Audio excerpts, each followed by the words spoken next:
Chapter 12. Subject: Shiphead Eulina. Species: Urukari. Ship: RSV Loalana. Location: unknown.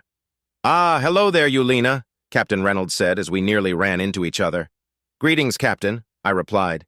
"You weren't already in the conference room?" "No, I've been on the bridge," Reynolds said as we continued on our way. "Didn't have much to do, though, so I was contemplating running some drills when I received a rather brusque message from Omega, presumably the same one that you received."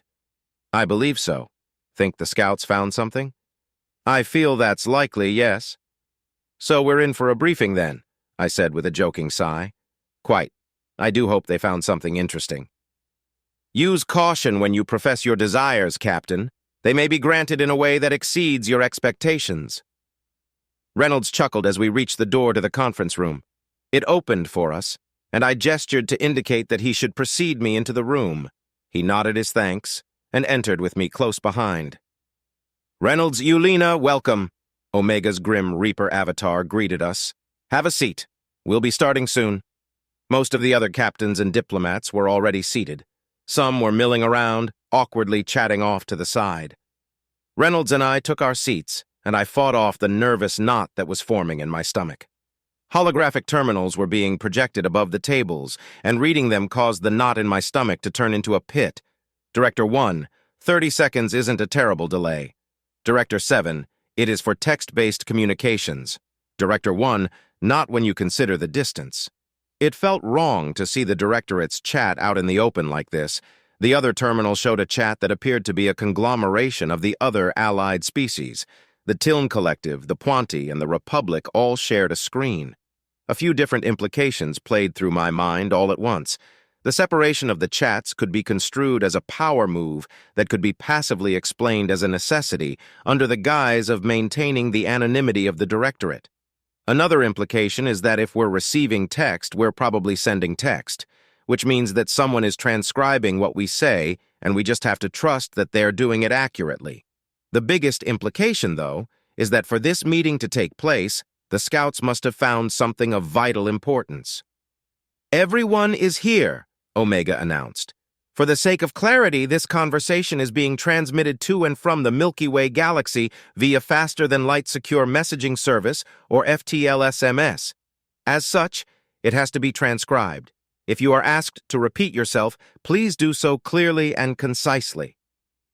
Omega's avatar nodded, and several low-ranking officers rushed forward with tablets. These tablets were passed out as everyone took their seats. I took the tablet offered to me by a gaunt ensign and tried to find a way to turn it on. "Don't bother," Reynolds whispered. "Omega likes the dramatics." The AI's avatar stared at Reynolds coldly as the tablet suddenly powered on. The captain grinned at Omega until his gaze fell to the tablet. Then his smile faltered.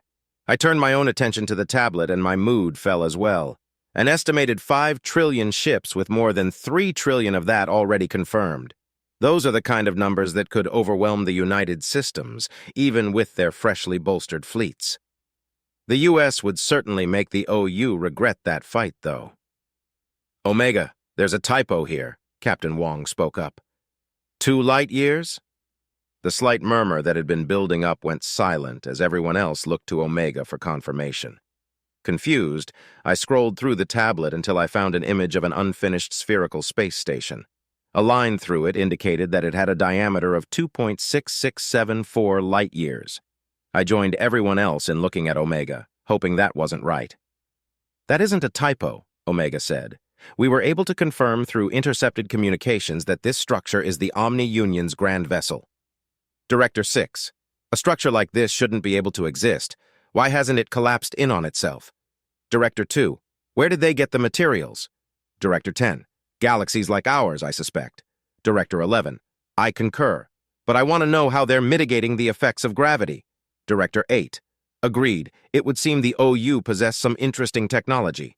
The messages from the Directorate stopped after Director 8 sent their message. A shudder ran down my spine when I realized that they had likely stopped the chat so that they could discuss this mysterious technology and what they could do with it. I was thinking about saying something about the pause, but Omega continued with its explanation. "If you direct your attention to the report, you'll note that we were able to get quite close to the structure," Omega said. In addition to confirming the efficacy of the USS Strandhog's stealth capabilities, there were many things we were able to discover. Omega explained that there were several levels to the structure.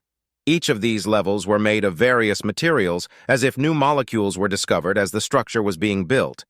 The later levels are made of a lightweight and firm material that appears to have properties shared by plastic and metal. If a sample of the material were obtained, it may be possible to recreate it. This revelation caused a spirited discussion. Omega waited for the discussion to die down, then noted that while this would obviously have extreme benefits to us all, dealing with the Omni-Union is our main priority. The AI then began to detail what they discovered inside the structure, namely, organics. Massive cities that housed these organics stretched across each layer. An accurate measurement of the population wasn't possible, but the initial estimate was in the quadrillions. When asked how such a large population could be supported, Omega pointed out that there were entire levels of the structure that were seemingly geared toward food production and waste processing. "How many galaxies died to make this thing?" someone asked. "Incalculable," the AI replied. "We don't know how large the galaxies that used to exist in this part of space were.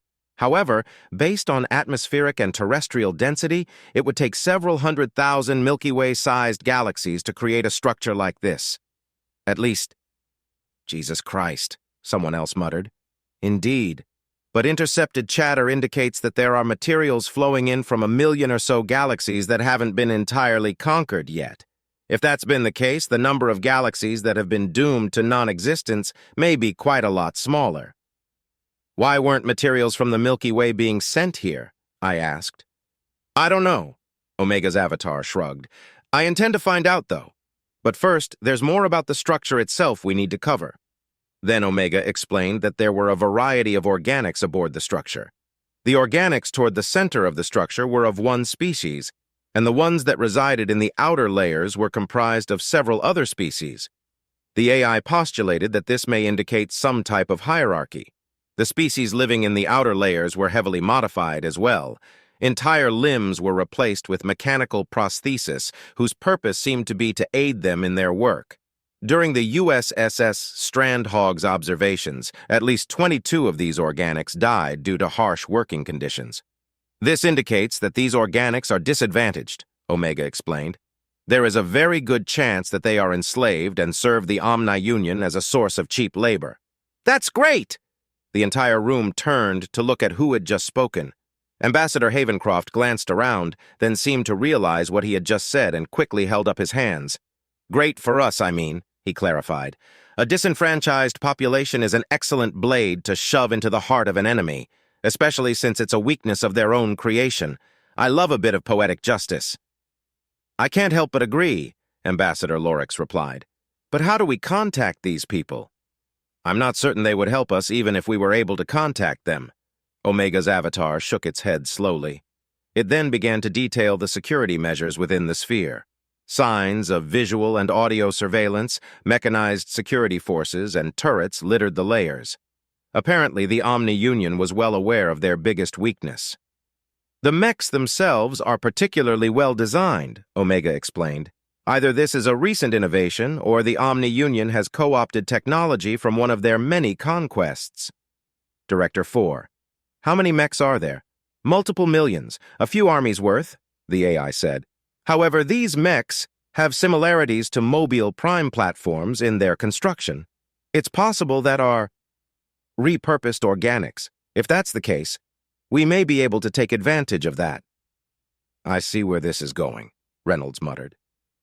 Director 13. "It seems that our best course of action would be to initiate a civil war between the Omni-Union and their slaves." Director 2.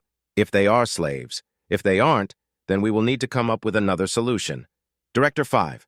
"Either way, we will need to infiltrate the structure." And there it is. Reynolds looked at me knowingly. Suddenly, it clicked for me.